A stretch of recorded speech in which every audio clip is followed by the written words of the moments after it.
ব্যক্তিয়ে মোক জনাইছে যে পৰীক্ষাত নতুন নিয়ম এই বছৰ কৰিব নালাগে, কাৰণ আৰু যিহেতু 2 মাহ আছে, গতিকে আমি পুৰণা বা আগৰবাৰৰ দৰে পৰীক্ষা পতাটো উচিত হ'ব। আমাৰ চৰকাৰখনে সদায় ৰাইজৰ কথা শুনিবৰ বাবে চেষ্টা কৰে, কাৰণ আমি বিশ্বাস কৰোঁ লাও যেনেকে পাতৰ তলত থাকে, চৰকাৰো ৰাইজৰ তলত থাকে, ৰাইজৰ ঊৰ্ধত নহয়। যিসকলে মোক এই পৰামৰ্শটো দিছিল, দুই এজনে অলপ গালিগালাজো কৰিছে আৰু কিছুমানে ভালকৈ পৰামৰ্শটো দিছে।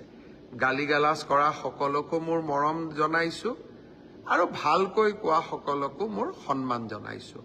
আপোনালোকৰ পৰামৰ্শ অহা 2-3 দিনত আমি বিবেচনা কৰিম আৰু যিহেতু পৰামৰ্শটোত মেৰিট আছে যে হয় 2 মাহ থাকোঁতে পৰীক্ষাৰ পেটাৰ্ণ এটা সলনি কৰিব নালাগে, বিষয়টো আমি ডেফিনেটলি আমি বিবেচনা কৰি অহা 2-3 দিনতে আপোনালোকক ইয়াৰ সিদ্ধান্তৰ বিষয়ে মই অৱগত কৰিম।